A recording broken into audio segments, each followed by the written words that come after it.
तो हेलो दोस्तों, स्वागत है आपका मेरे न्यू वीडियो में। और आज आपको मैं मोल के बारे में बहुत ही अच्छे से समझा दूंगा। आज के बाद आपको मोल में कहीं भी दिक्कत नहीं होगी।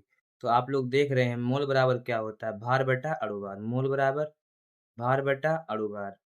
तो आप लोग देख रहे हैं जो डब्लू से नोट किया है, डब्लू बराबर क्या है, ध्यान से देखिएगा आप लोग। डब्लू बराबर भार है, क्या है, भार।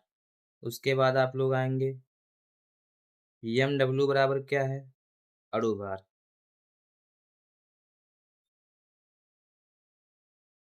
एम डब्लू बराबर क्या है, अणुभार है। एन बराबर क्या है, नंबर है, क्या है, नंबर। ये नंबर जो है इलेक्ट्रॉन का भी हो सकता है, प्रोटॉन का भी हो सकता है, न्यूट्रॉन का भी हो सकता है, एटम का, परमाणु का भी हो सकता है, अणु का भी हो सकता है, किसी भी चीज का भी हो सकता है ना। एन ए क्या है, एन ए अवोगाद्रो संख्या है, आवागाद्रो संख्या, आवागाद्रो संख्या। इसका मान होता है 6.023 गुणे 10 की घात 23। पूरा डिटेल में मैं आपको बता सकता हूँ ये कहाँ से निकला है, बट अभी आपको जरूरत नहीं है, ठीक है। और जो 22.4 लिखा गया है, 22.4, ये मोलर आयतन है, मोलर आयतन, मोलर आयतन है। तो देखिएगा जो 22.4 मोलर आयतन है ना, ये 1 मोल गैस का आयतन है। जब मोल को डिफाइन किया गया था, जब किसी 1 मोल गैस को लिया गया था लैब में, तो प्रत्येक जितना भी गैसेस थी सभी का 1 मोल का आयतन 22.4 आ रहा था, ठीक है। और 22.4 क्या, लीटर आ रहा था, क्या, लीटर, ठीक है। तो फिर एक दो क्वेश्चन हम लोग सॉल्व करके देखते हैं। चलिए देखते हैं, देखिए 18.9 ग्राम HNO3 का भार। तो 18.9 इसका मोल निकालना, क्या निकालना, मोल निकालना है। ऑक्सीजन के मोल निकालना है, कुल परमाणुओं की संख्या निकालना है, ऑक्सीजन परमाणुओं की संख्या निकालना है, प्रोटॉन के मोल निकालना है, न्यूट्रॉन के मोल निकालना है, O2 का भार निकालना, नाइट्रोजन का भार निकालना है। मतलब एक क्वेश्चन में आपका सारा कॉन्सेप्ट क्लियर हो जाएगा, ठीक है। तो हम लोग देखेंगे, तो 18.9 यानी WHNO3, WHNO3 का मान दे दिया 18.9, 189 ना, कितना ग्राम दे दिया गया है,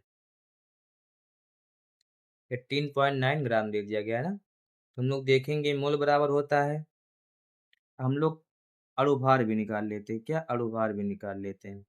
अणुभार देखेंगे तो HNO3, हाइड्रोजन का कितना होता है, 1 होता है, हाइड्रोजन का 1 होता है, नाइट्रोजन का 14 होता है, एक ऑक्सीजन का 16 होता है, 3 ऑक्सीजन है ना। तो हम लोग देखेंगे 14 ए हो गया, एक 15 हो जाएगा, 16 तियाँ 48 हो जाएगा। तो देखिए 16 तियाँ 48 और 15 कितना हो जाएगा, 48, 50 पकड़ लीजिए तो 50, 10 60 5 65 63 हो जाएगा, 63 कितना आ जाएगा, 63 आ जाएगा ना। तो अब हम लोग देखेंगे, सबसे पहले क्या निकाल, HNO3 के मोल निकालना है। नए पेज पे निकालें, यहीं पर निकाल देते, चलो अभी और जो आगे वाला है उसे हम लोग नए पेज पे निकाल लेंगे। देखिए यहाँ निकालता हूँ, N H N O three, HNO3 बराबर, भार कितना दे दिया गया है, 18.9 दे दिया गया है। अणुभार कितना आ गया है, 63 आ गया है। दशमलव हटाएंगे, एक जीरो बढ़ जाएगा, 63 एकम 63, 63 3 बार चला जाएगा, कितना आ गया, 3/10, 3/10। इसका मतलब आपका आंसर आ गया है 0.3 आ गया, 0.3 मोल। तो मुझे लग रहा है आपको अब इसमें कोई दिक्कत नहीं हुआ होगा। HNO3 का मोल निकालने में आपको कोई दिक्कत नहीं हुआ होगा, क्योंकि देखिए HNO3 का भार दे दिया गया था 18.9, हम लोगों ने अणु भार निकाल लिया, 63 आया। फिर 18.9 में 63 से क्या कर दिया, भाग कर दिया, 3.10 आ गया। दशमलव ऊपर 10 को जब ऊपर लेके जाते हैं तो -10 हो जाता है ना, 10 की पावर -10 हो जाता है। इसे हम क्या 0.3 मोल भी लिख सकते हैं, ठीक है। फिर देखिए आगे बढ़ते हैं, ऑक्सीजन के मोल निकालना है। नया पेज जोड़ता हूँ।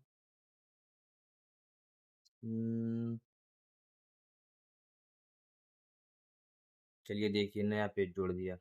क्या निकालना है, ऑक्सीजन के मोल निकालना है, ऑक्सीजन के मोल। तो देखिए ऑक्सीजन के मोल किस तरीके से निकलेगा। इसमें कितना HNO3 की कितना मोल है, 0.3 मोल है ना, 0.3। ये देखिए एक एक मोल HNO3 के ऑक्सीजन में 3 मोल रहता है। देखो इधर, अच्छा इधर देखो ध्यान से। यदि HNO3 है, HNO3 है, यदि अगर 1 मोल रहता है, कितना मोल रहता है, 1 मोल,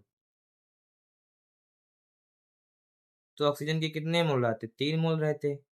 मतलब 1 मोल HNO3 में ऑक्सीजन के 3 मोल है ना, तो कितना दे दिया, 0.3 मोल में कितना मोल होगा। तो हम लोग अच्छे से लिखते हैं, 1 मोल HNO3 में ऑक्सीजन के 3 मोल, तो 0.3 मोल में कितना होगा, 0.3 मोल। 0.3 कहाँ से है, हम लोग देखिए यहाँ निकाले, HNO3 का कितना मोल आया है, देखो HNO3 का 0.3 मोल आया कि नहीं आया है, यहीं से लिख रहे हैं। देखिए तो HNO3 में ऑक्सीजन के मोल कितने हो जाएगा, 3 से गुणा कर दोगे, 3 गुणे 0.3 कितना आ गया, 0.9 मोल। ऑक्सीजन के मोल आ गया ना, 0.9 मोल आ गया। देखिए इसका आ गया 0.3, इसका अंदर कितना आया है, 0.3 है, इसका कितना आ गया, 0.9 आ गया। कुल परमाणुओं की संख्या निकालना है। अब देखिए कुल परमाणुओं की संख्या किस तरीके से निकलेगी, कुल परमाणुओं की संख्या, तो मोल बराबर, आप लोग पढ़े थे ना, मोल बराबर n बटा एन क्या था, अवोगाद्रो संख्या था। तो HNO3 कितना मोल आया था, 0.3 आया था ना, 0.3 n, यही n क्या करना, ज्ञात करना है। जो n नीचे था, n का क्या हो जाएगा, गुणा हो जाएगा ना। तो n बराबर कितना आ जाएगा, देखो n से क्या कर दो, गुणा कर दो, तो n बराबर पॉइंट 3 Na। एक क्या आ गया, HNO3 के मोलों की संख्या आ गई, किसका आ गया है, HNO3 के परमाणु अणुओं की संख्या है, HNO3 की संख्या आ गया ना। अब HNO3 में परमाणुओं की संख्या ज्ञात करना है। तो आप लोग देखेंगे HNO2 में कितने परमाणु हैं, 3 ऑक्सीजन के हैं, 3 ऑक्सीजन के हैं, और किसका है, एक नाइट्रोजन का है, एक नाइट्रोजन का है, प्लस एक हाइड्रोजन का है। टोटल परमाणुओं की संख्या कितनी है, देखो टोटल परमाणुओं की संख्या 5 है। तो क्या करोगे, 5 से गुणा कर दोगे ना। तो कुल परमाणुओं की संख्या देखो ध्यान से, कुल परमाणुओं कुल परमाणुओं की संख्या बराबर, तो कितना, 5 से गुणा कर दोगे, तो 5 गुणे 0.3 एन मतलब अवोगाद्रो संख्या। तो पूरा अगर हम लोग मान रख देंगे सबका, तो 5 या 15 1.5 आ जाएगा, और एन का मान होता है 6.023 गुणे 10 की घात 23। यही इसका क्या जाएगा, यही इसका आंसर आ जाएगा।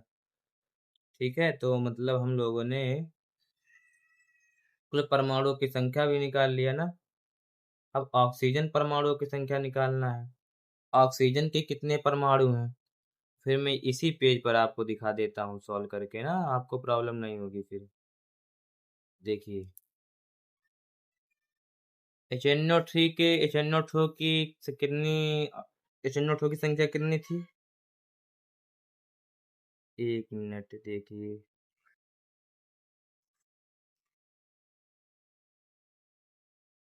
0.3 मोल आया था ना। HNO3 का कितना आया था, 0.3 मोल आया था। देखो 0.3 मोल आया था। मोल बराबर क्या होता है, N/Na। तो HNO3 की संख्या हम लोग निकालेंगे, HNO3 की संख्या निकालेंगे तो हम लोग देखेंगे कि, एक मिनट, थोड़ा सा प्रॉब्लम हो गई है, निकल रहा है माइक मेरा। एक मिनट ध्यान, एक मिनट रुकिएगा, लग गया है, दिक्कत नहीं होगी। देखिए अब HNO3 की संख्या N/Na, क्या Na का मान कितना था, 6.023, 6.023 गुणे 10⁻23। ये किसकी संख्या आ रहा है, HNO3 की संख्या आ रहा है। तो HNO3 की संख्या और HNO3 की संख्या कितना आ रहा है, 0.3 इंटू 6.023 इंटू 10⁻23। अब देखिए HNO3 में ऑक्सीजन कितना है, 3 ऑक्सीजन ना, देखो 3 ऑक्सीजन है, क्या करोगे, 3 से गुणा कर दोगे। तो 3 गुणे 0.3 गुणे 6.023 गुणे 10⁻23, ये किसका आ गया, ऑक्सीजन परमाणुओं की संख्या आ गया। अगर यही नाइट्रोजन परमाणुओं की संख्या कह देता, यही क्या कर दे, नाइट्रोजन परमाणुओं की संख्या कर दे, अगर यही नाइट्रोजन परमाणुओं की संख्या कर दे, ये तो हो गया ऑक्सीजन के लिए 3 से गुणा किए हैं ना, यही नाइट्रोजन कर देता तो यहाँ 1 से गुणा हो जाता, कितने से हो जाता, 1 से, 1 से गुणा हो जाता। और यही क्या कर दे, हाइड्रोजन परमाणुओं की संख्या कर दे तो भी क्या हो जाएगा, 1 से गुणा हो जाएगा। ठीक है, देखते हूँ क्या क्या बोला था क्वेश्चन में।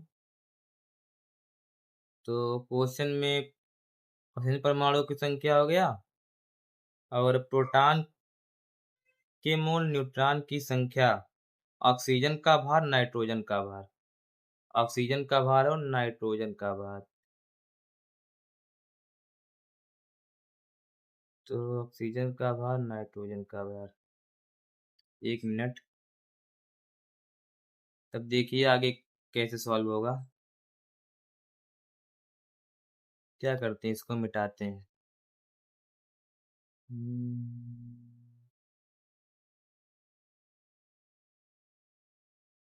ऑक्सीजन का भार पूछा है ना, तो ऑक्सीजन का कितना मोल आया था, ऑक्सीजन का मोल आया था 0.9। देखिए 0.9 आया था, एक मिनट आपको दिखा देते हैं। 0.9 देखो, 0.9 आया था ना, 0.9 ऑक्सीजन के मोल। तो फिर देखते हैं मोल बराबर क्या होता है, भार बटा अणुभार। भार पूछा है, अणुभार कितना है ऑक्सीजन का, 16 है। तो W बराबर 16 गुणे 0.9। और किसका भार पूछा था, नाइट्रोजन का भार पूछा था ना। नाइट्रोजन का मोल कितना हो जाएगा, HNO3 का मोल 0.3 है, नाइट्रोजन की संख्या कितना, 1 है, कितना 1 है ना, तो 1 से गुणा कर दो, संख्या से गुणा कर दो। नाइट्रोजन का कितना आएगा, 0.3 मोल ही आएगा। नाइट्रोजन का जब आप लोग निकालोगे भार, तो 0.3 गुणे अणु भार। देखिए जब अणु भार नीचे भार, भार बटा अणु भार होता है ना, जब अणु भार से गुणा कर दोगे यहीं पर क्या हो जाएगा, 0.3 गुणे अणु भार कितना है, नाइट्रोजन का 14 होता है, तो क्या आ गया, नाइट्रोजन का आ गया। ये क्या आ गया, तो अभी हम लोग निकाल रहे थे ना, मोल बराबर भार बटा अणु भार, V बटा 22.4 N बटा Na अभी हम लोग निकाल रहे थे। इसी प्रकार मोल से हम संख्या का, भार का, आयतन का, इस सब का क्या करते हैं, पता लगाते हैं। देखिए, एक मोल का मान 12 ग्राम कार्बन में उपस्थित कार्बन परमाणुओं की संख्या के बराबर होता है। या हम लोग कह सकते हैं कार्बन 12 के द्रव्यमान के 1/12वें भाग में उपस्थित कार्बन परमाणुओं की संख्या। देखिए, द्रव्यमान के 1/12वें भाग से जब कर दोगे तो कितना, 1 मोल तो आ जाएगा ना, तो इसी मोल का परिभाषा हो जाएगा यहीं से। ये भी सही है, आप लोग अगर नोट करना चाहो तो इसे भी नोट कर सकते हो। आगे बढ़ते हैं। तो कुल भार अवगाद्रो संख्या का मान कहाँ से निकाला गया था, आप लोग देख लीजिए यहीं से। का कुल भार कितना है, कुल भार 12 ग्राम है। तो एक परम परमाणु का भार, तो 1 mu बराबर कितना होता है, 1 AMU बराबर होता है 1.66 गुणे 10 की घात -24। इससे क्या कर दिया जाता है, AMU को ग्राम में बदल लिया जाता है, फिर भाग कर दिया जाएगा, तो यही आएगा। ठीक है, आगे बढ़ते हैं। तो मोल बराबर अवगाद्रो संख्या के बराबर होता है 6.03 अवगाद्रो संख्या का मान देखिए निकाला गया ना, इसकी कोई इकाई नहीं होता है, मात्रकहीन होता है। क्या होता है, मात्रकहीन। अवगाद्रो नियतांक का मान, नियतांक की इकाई। देखिए, अवगाद्रो का जो मात्रक होता है वो इकाई रहित होती है, लेकिन जब इसका उपयोग किया जाता है तो मोल इनवर्स में किया जाता है। ठीक है, इलेक्ट्रॉन, प्रोटॉन, न्यूट्रॉन की संख्या N/Na जो अभी करवा रहा था, देखिए यहीं से इलेक्ट्रॉन की संख्या, प्रोटॉन की संख्या, न्यूट्रॉन, आयन, परमाणु, अणु की संख्या का पता लगाया जाता है, N बराबर होता है। आगे बढ़ते हैं। मोल का सूत्र, मोल बराबर दिया गया भार बटा अणु भार। एक मोल का द्रव्यमान ज्ञात, एक मोल का द्रव्यमान मोलर द्रव्यमान कहलाता है। अगर मोलर द्रव्यमान निकालना है तो, अगर 1 AMU है तो मोलर द्रव्यमान में इसे हम 1 ग्राम लिख सकते हैं। कब, जब मोलर द्रव्यमान पूछे तब। से मोलर द्रव्यमान के लिए ये होता है। ठीक है, आगे बढ़ते हैं। N/Na देखो, ग्राम परमाणु की संख्या, अणुओं की संख्या, आयनों की संख्या, मोल बराबर N/Na, भार बटा अणु भार।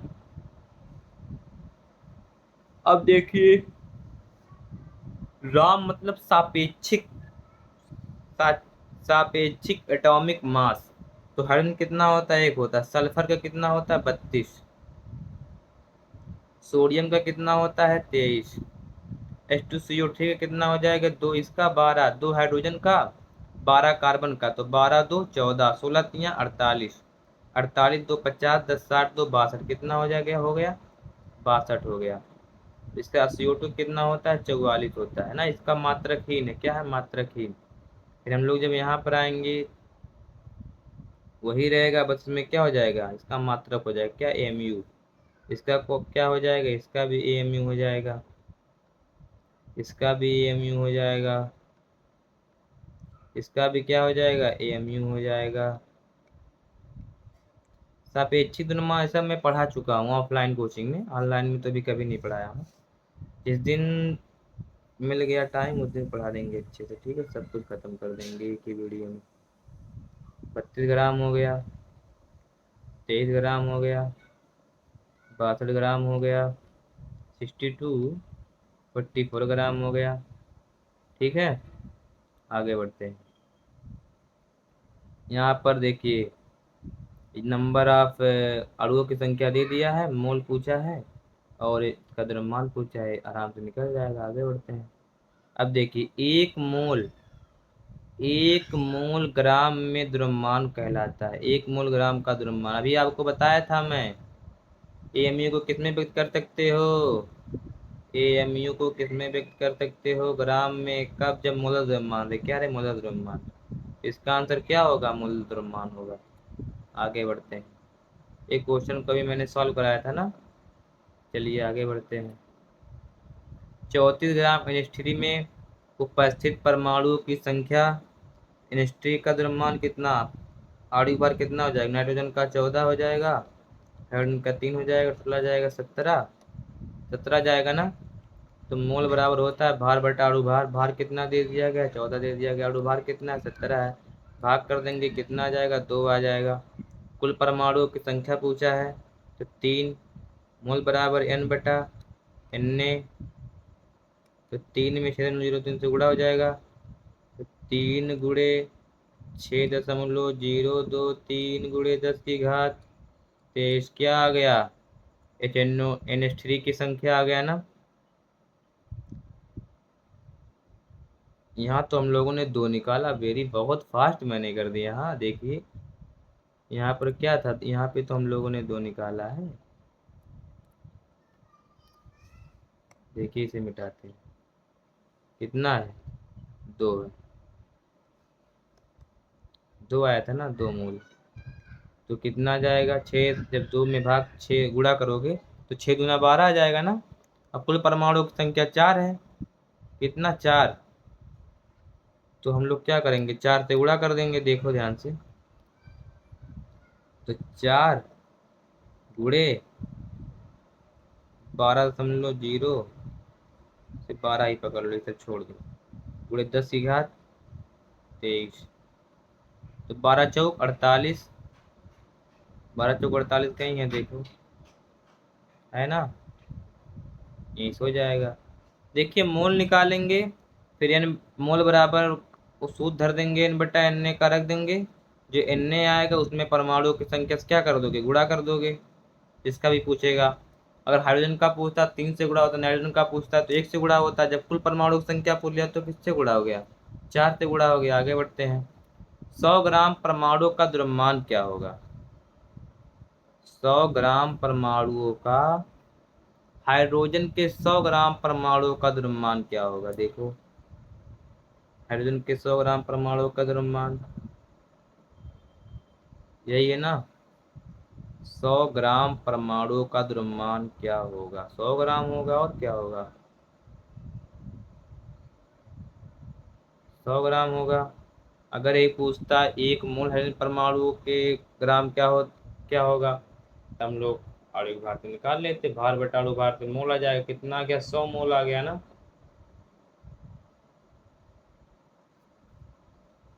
100 मोल आ गया, देखो 100 ग्राम जो पहले दे दिया था, इसमें क्या करना, 100 ग्राम हो गया। परमाणु का द्रव्यमान 100 ग्राम, फर्स्ट ऑप्शन सही है। 100 ग्राम परमाणु का द्रव्यमान क्या क्वेश्चन दिया भाई। कार्बन डाइऑक्साइड के एक अणु का द्रव्यमान कितना होता है। एक अणु का द्रव्यमान 44 होता है, सभी लोग जानते हैं।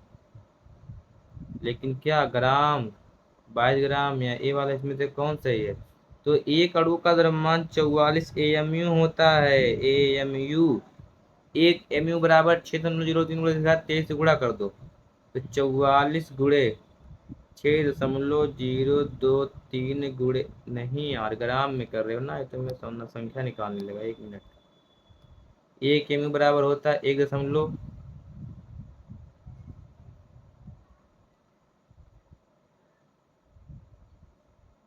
गुणे 1.66 गुणे 10 की घात -24 ग्राम।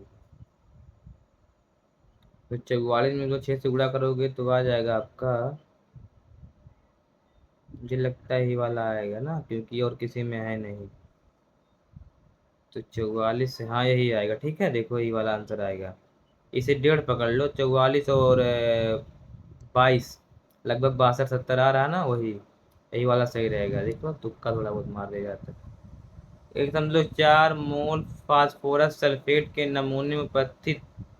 नमूने के कितने परमाणु उपस्थित हैं। अब आगे देखेंगे कितने परमाणु उपस्थित हैं। तो ये समझ लो 4 मोल है, एन बटा एन ए, एन ए तो एन 1.4 गुणे 6.023 गुणे 10 की घात 23, कितने नमूने में कितने परमाणु उपस्थित हैं। तो पी PCl3 में कितने परमाणु हैं, 4 परमाणु हैं, पहले से पता है। तो क्या करोगे, 4 से गुणा कर दोगे, इसी में गुणे 4। तो एकदम 4 गुणे 6 गुणे 4 कितना आ गया,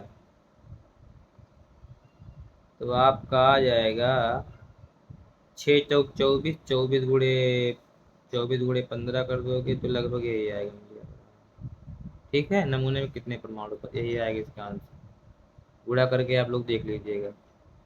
तो क्लास एंड होता है, बट अभी जो है आप लोग कमेंट में बताइएगा कि इसमें मैं और क्या सुधार करूं और कितनी अच्छी तरीके से पढ़ाऊं और कौन सा क्वेश्चन लेकर आऊं और कौन सा टॉपिक लेकर आऊं। ठीक है, तो मिलते हैं नेक्स्ट वीडियो में। आप लोग वीडियो में लास्ट तक टिके रहे, इसलिए आपका बहुत बहुत धन्यवाद।